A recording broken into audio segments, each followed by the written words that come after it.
La nuit. Soleil. Café. Faut dire les deux. En avant. Maître Yoda. Télé. Film. OSS 117. Comédie d'action. Koh-Lanta. Oh, impossible de choisir les deux. Voilà, tout ça pour vous dire que vivre, c'est faire des choix. Vivre, c'est faire des choix, vivre, c'est choisir, mais pour bien choisir, vous devez savoir qui vous êtes, ce que vous représentez, où vous voulez aller et pourquoi vous voulez y arriver. C'est une belle citation, hein, vous l'avez déjà oubliée, mais elle n'est pas de moi. Elle est de Kofi Annan, qui était l'ancien secrétaire général des Nations Unies. Et il a dit cette phrase pleine de bon sens. Gardez-la en tête ce matin. Vivre, c'est choisir. Mais pour bien choisir, vous devez savoir qui vous êtes, ce que vous représentez, où vous voulez aller et pourquoi vous voulez y arriver. Je ne sais pas vous, mais généralement, on n'aime pas trop se faire dicter nos choix. On n'aime pas trop se faire entendre dire ce qu'on a à faire. Pourtant, je pense que la majorité du temps, eh bien, on est travaillé par des pensées des uns et des autres, par des puissances supérieures, peut-être qui tentent par tous les moyens de nous aider à décider dans notre vie. Et souvent, on a quand même l'impression de devoir faire des choix sans être vraiment libre parce qu'on est tiraillé par telle ou telle chose. On a l'impression de subir finalement les choix d'autres personnes sur nous. Je crois que c'est profondément vrai. Vivre, c'est choisir. Souvenez-vous des grands moments de votre existence. Allez, Jérémie, prends ton courage à deux mains. Il est temps d'inviter Virginie à manger, là. Ce choix de parler, plutôt que de me taire, a profondément changé ma vie, en bien vous l'imaginez. Je l'accepte, ce boulot, même si ça implique que je doive quitter papa, maman, les amis, même si je vais travailler bien plus de 40 heures par semaine. Je me lève encore ce matin pour aller courir. Ou comme Laura l'a fait devant nous ce matin, je la prends, cette décision de suivre le Christ, enfin et vraiment. Parce que cette décision que Laura a prise devant nous ce matin, elle change une vie, hein, et pas juste comme ça. Elle change ma vision de la vie, elle change ma vision de l'existence, ma vision de moi-même. Elle change tout simplement. Choisir, c'est dire oui. C'est aussi parfois savoir dire non. Un choix, ça nous engage. Un choix, ça n'est jamais anodin. Un choix, ça a toujours des conséquences. Et vivre, c'est choisir. Mais choisir, c'est prendre des risques. J'ai une seule question pour vous ce matin. Est-ce que vous êtes prêts à choisir et donc du coup à vous mettre en danger ? Écoutons la parole de Dieu, trois versets simplement, dans l'Épître aux Romains, chapitre 12, versets 1 à 3. Frères et sœurs, puisque Dieu a ainsi manifesté sa bonté pour nous, je vous invite à vous offrir vous-même en sacrifice vivant, qui appartient à Dieu et qui lui est agréable. C'est là le véritable culte conforme à la parole de Dieu. Ne vous conformez pas aux habitudes de ce monde, mais laissez-vous transformer. Laissez-vous transformer, laissez Dieu vous transformer et vous donner une intelligence nouvelle.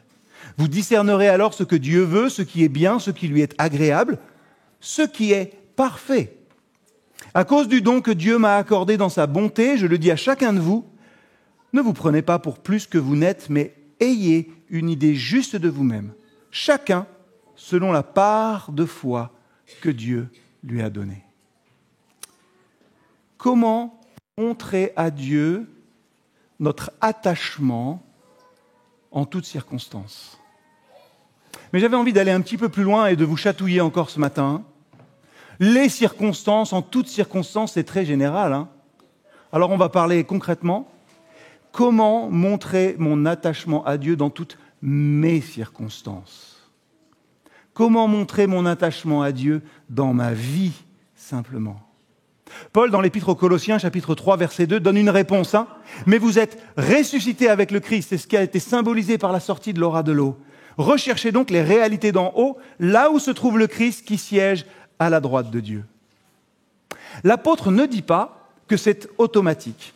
L'apôtre ne dit pas non plus que c'est facile de faire ça. Au contraire, il nous dit en substance que dans nos vies, il y a un choix à faire. Et franchement, il y a des choix super faciles à faire. Coca ou Pepsi? Ça m'est arrivé l'autre jour.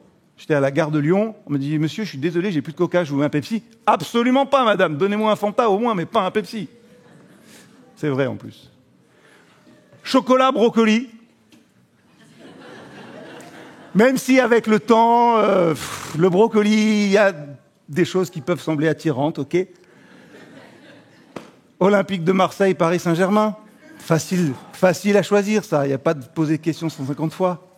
Qui sont là? Sous l'Ancienne Alliance, dans l'Ancien Testament, l'attachement à Dieu, ça se démontrait par un comportement spécifique déterminé par les grands et les petits commandements. Donc du coup, le peuple d'Israël était appelé à manifester son attachement à Dieu par des choses très concrètes. Il y avait 607 commandements, je crois, quelque chose comme ça. Paul, dans l'Épître aux Romains, dans le texte qu'on vient de lire ce matin, laisse entrevoir que la justification en Christ par le moyen de la foi, la présence active de l'Esprit, donc de Dieu en nous, débouche forcément sur une nouveauté de vie. Paul ici nous livre un texte fondamental sur l'éthique chrétienne. Il nous dit que le salut, vous vous savez sauver. J'aime bien quand je pose cette question parce que personne ne répond. Moi, je me sais sauver. Vous vous savez sauver? Oui, voilà. C'est la base. Hein. Si vous n'avez pas ça, il faut qu'on reprenne tout dès le début. Donc la doctrine doit reprendre très, très loin.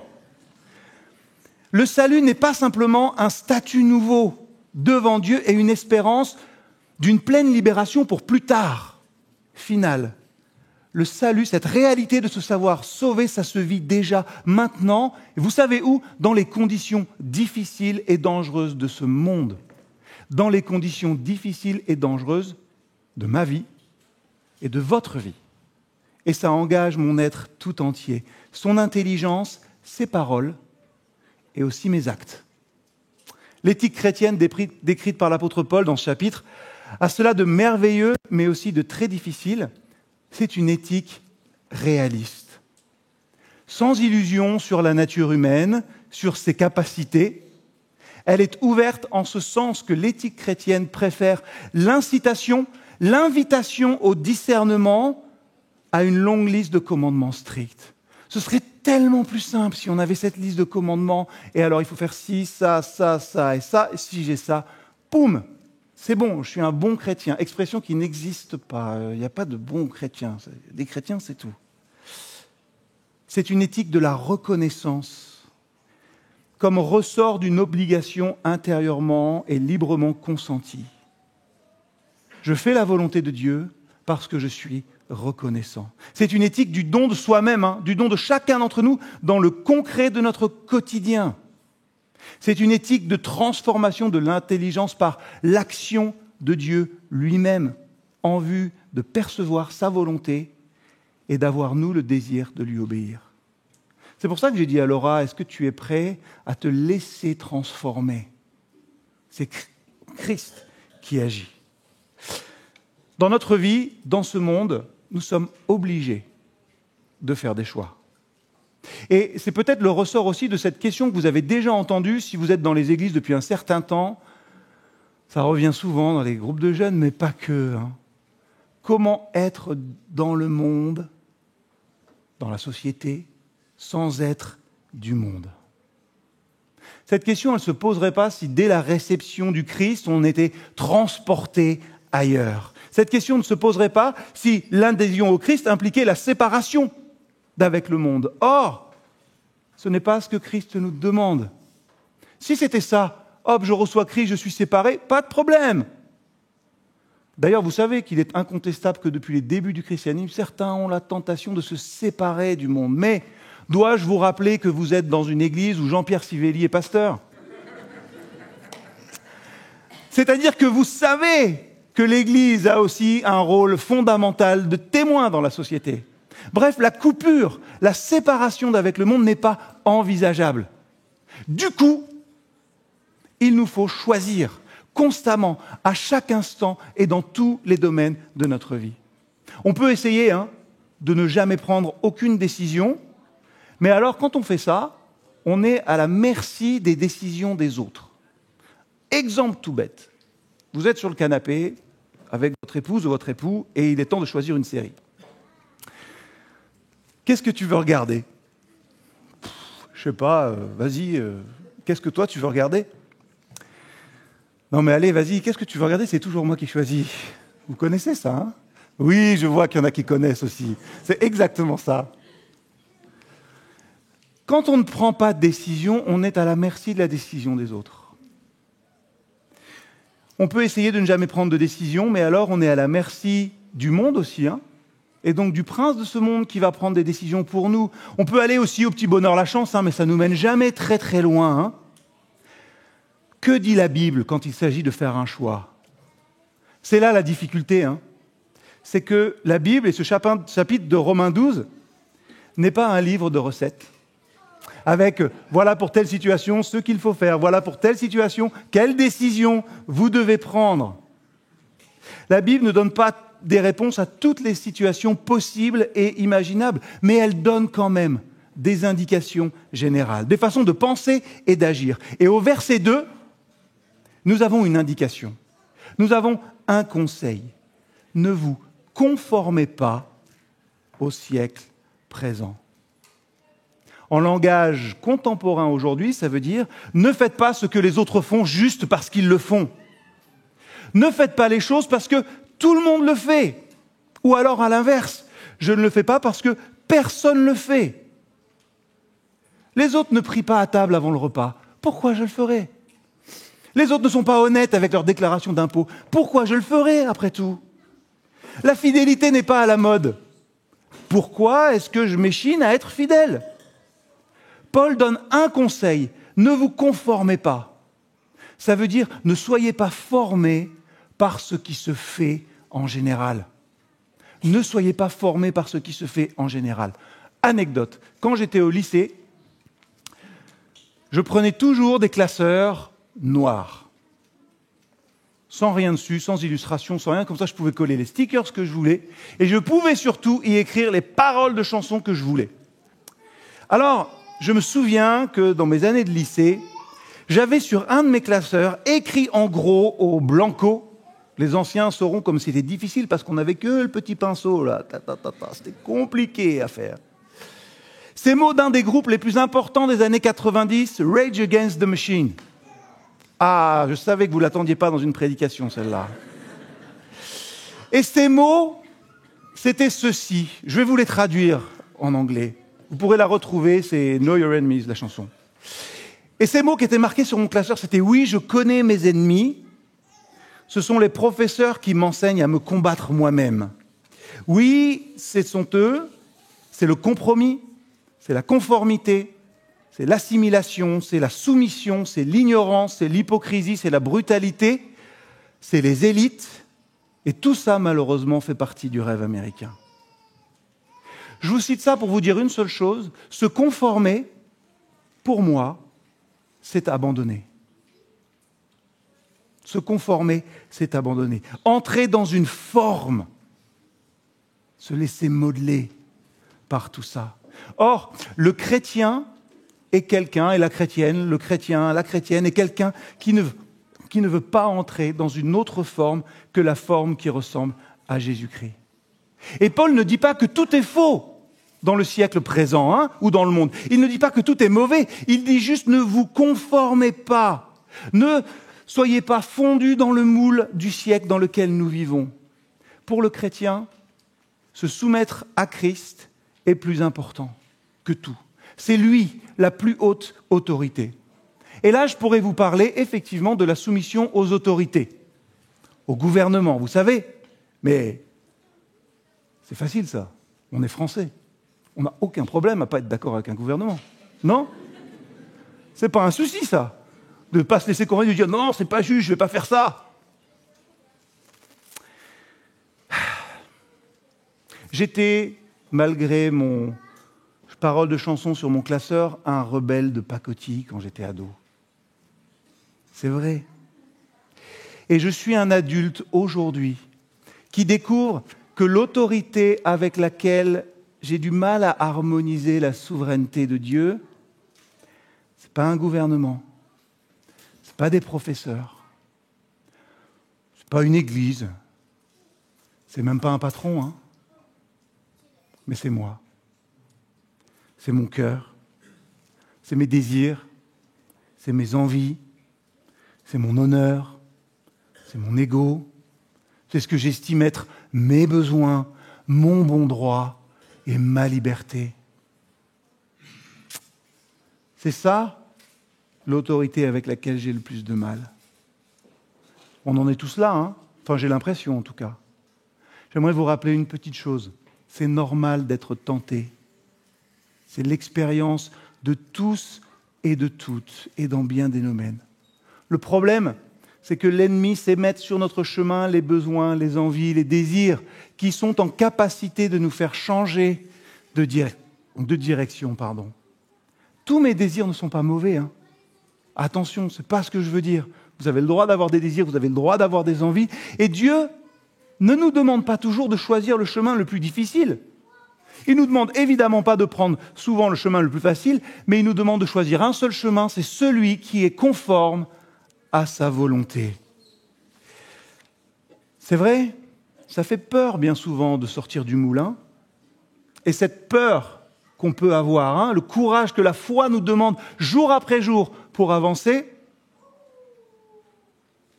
cette peur, c'est ce qui nous maintient dans un certain conformisme. Qu'est-ce qu'ils vont dire si je ne fais pas cela? Qu'est-ce qu'ils vont dire si je fais ça? La peur est mauvaise conseillère. Hein. Elle nous pousse au conformisme ou à l'inverse, elle nous pousse à la séparation et au retrait. Or, la séparation n'est pas un but en soi. C'est ce que dit le texte. Hein. Notre obéissance à Dieu est la conséquence d'une appartenance. Notre obéissance à Dieu est la conséquence d'une consécration. C'est mon appartenance, c'est mon amour pour Christ qui crée un vrai décalage entre les uns et avec les autres. J'ai l'impression d'être beaucoup plus rebelle aujourd'hui que ce que j'étais quand j'étais ado. Hein, et pourtant, j'avais les cheveux de toutes les couleurs, j'avais des jeans déchirés, vous ne pouvez pas imaginer. C'est pas ça. C'est pas mon opposition à un gouvernement. On est français, tout le monde est opposé à un gouvernement. Je le répète, mais voilà. C'est plus que toutes les formes de protestation artistique ou politique encore. Comment être dans ce monde sans être du monde? C'est finalement pas une question de séparation, hein. C'est une question de force intérieure et de consécration, autant vis-à-vis de nous, de nous-mêmes, face à notre cœur, que vis-à-vis des autres. Vous savez quel est mon verset favori dans la Bible? Je vous le donne. Tout m'est permis, certes, mais tout n'est pas bon pour moi. Tout m'est permis, certes, mais je ne veux pas me placer sous un esclavage quelconque. Je proclame une vérité devant vous ce matin, c'est que Jésus-Christ est la liberté. C'est pourquoi le chrétien, dans ses choix, se demande quelle est la volonté de Dieu, indépendamment du fait que ses choix me caressent dans le sens du poil ou pas.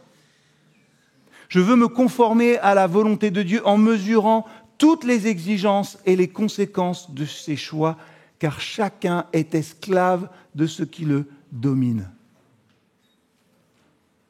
On a tendance, nous, à agir de manière téléologique. Gros mot. And I'm so sorry for the English-speaking people in the room, because you probably won't understand this word. Sorry. On a tendance à agir d'une manière téléologique et pas théologique. Téléologie, c'est-à-dire selon le but, selon la finalité, le télos. Qu'est-ce que ça m'apporte? Qu'est-ce que ça me coûte? Quelles sont les conséquences? Souvent, vous faites ça se trouve, vous faites des listes des fois. Alors, voilà ce qui est bien, voilà ce qui est mal. Et en fonction, je choisis ce que je veux faire. Paul nous invite à vivre un choix ontologique. Sorry again. C'est-à-dire selon les valeurs, et en l'occurrence, la valeur principale pour nous, la volonté de Dieu, ce qui est juste. Même si ça peut amener des conséquences parfois, et peut-être que vous en avez vécu bien des conséquences comme cela, défavorables. Jésus, quand il est venu sur terre, il ne s'est pas posé la question des difficultés qu'il aurait, en disant parfois la vérité de manière très crue aux gens qui étaient en face de lui. Il ne cherchait pas à s'éviter les ennuis, au contraire, pourrait-on dire. Il cherchait avant tout à faire la volonté de Dieu. Dans le jardin de Gethsémanée, avant de mourir, il dira « Père, si tu voulais éloigner de moi cette coupe, toutefois que ma volonté ne se fasse pas, mais la tienne. Tout m'est permis, tout n'est pas bon pour moi. Tout m'est permis, certes, mais je ne veux pas me placer sous un esclavage quelconque. » Le chrétien n'est pas masochiste. Il cherche ni les difficultés, ni les souffrances, ni l'opposition. Ce n'est pas ce que vous devez rechercher. Vous savez, des fois, on dit « Ouais, mais je suis dans l'opposition, je suis juste. » Ce n'est pas ça que vous devez rechercher, l'opposition. C'est la volonté de Dieu dans votre vie. Pourquoi ? Parce qu'on est persuadé que cette volonté est bonne, agréable et parfaite et qu'elle va faire des changements dans notre vie. Laissez-moi vous dire une autre petite remarque. Le fait d'être dans les difficultés n'est pas forcément un signe que vous avez fait le bon choix. Dois-je comprendre que des fois ça va mieux en le disant ? Le fait d'être dans les difficultés n'est pas forcément un signe qu'on a fait le bon choix. Ce n'est pas une preuve supérieure de piété. Alors, pour rentrer dans la volonté de Dieu, il ne faut pas avoir une trop haute opinion de soi-même, comme dit Paul. Il faut revêtir des sentiments modestes. Ne pas penser, comme j'ai tendance à le faire, et c'est une confession que je vous fais, que tout ce que je pense et ce que je crois est forcément juste. Que tout ce que je fais est de toute manière la bonne manière de faire et qu'il faut faire toujours comme ça, que je fais toujours les bons choix. Non, se référer à la volonté de Dieu pour notre vie, c'est aussi quelque part reconnaître ses limites. Je reconnais mes limites, je sais que moi, je ne sais pas tout. Je sais, et je dois l'apprendre avec difficulté, que moi, je ne sais pas mieux que Dieu et que les autres. C'est reconnaître finalement humblement dans notre vie, dans la confiance, que justement, je fais plus confiance à Dieu qu'à moi-même. Et je fais plus confiance à Dieu qu'à mon cœur. Et ça, c'est difficile. C'est pas évident, dans une société où on nous pousse constamment au plaisir autonome, se réaliser soi-même. C'est bien, de vouloir se réaliser, d'être soi-même, d'avoir du plaisir à la vie, et j'espère en avoir. Dieu n'est pas contre le plaisir, Dieu n'est pas contre cela, mais la Bible nous met en garde contre une chose, le plaisir autonome, hors de toute réelle relation envers Dieu et envers les autres. Parce que ça, si je ne pense qu'à mon bon plaisir, qu'à ma bonne volonté, qu'à ce qui est bon pour moi, ça mène à la perfection et finalement à la destruction du plaisir. Une personne qui ne recherche que son plaisir devient égoïste et perverse, et les autres personnes ne sont que des objets utilisés pour assouvir un besoin. Je cite ça parce que l'être humain est un être social, et pour vraiment s'épanouir, il a besoin de vivre en relation avec d'autres personnes, et son Créateur aussi, dans le respect. On ne peut pas trouver plaisir, et je m'excuse pour les hommes des bois, en restant 10 ans tout seul dans la forêt. C'est vrai qu'on peut parfois avoir besoin de se retirer seul, mais pour un moment. Je m'excuse, vous n'avez pas amené les haches, ça va ? Ça va. Je surveille mes arrières maintenant. On peut aimer se retrouver seul pour un moment, mais pour retrouver les autres ensuite. Et surtout, je crois que si on décide de se retirer, ce n'est pas pour se couper de la relation avec Dieu, avec les autres. On ne peut pas survivre seul, sans les autres, ni sans Dieu. Alors, j'ai pris un exemple, Daniel Defoe, vous savez, qui a écrit l'histoire de Robinson Crusoe, très bon livre, je vous invite à le lire ou à le relire si vous voulez. Il est tout seul sur son île et il le montre en train de prier. L'homme, même seul, a besoin de cette relation avec les autres et avec Dieu. Dieu n'est pas contre le plaisir, je ne sais pas qui a inculqué cette idée dans la tête des gens, lisez le Cantique des Cantiques, il y a encore bien d'autres passages. Simplement, le plaisir ou le bonheur ne doit pas être un but en soi, mais la conséquence d'une vie axée sur la volonté de Dieu. Vous connaissez ça ? cherchez d'abord le royaume de Dieu et toutes les autres choses vous seront données par-dessus.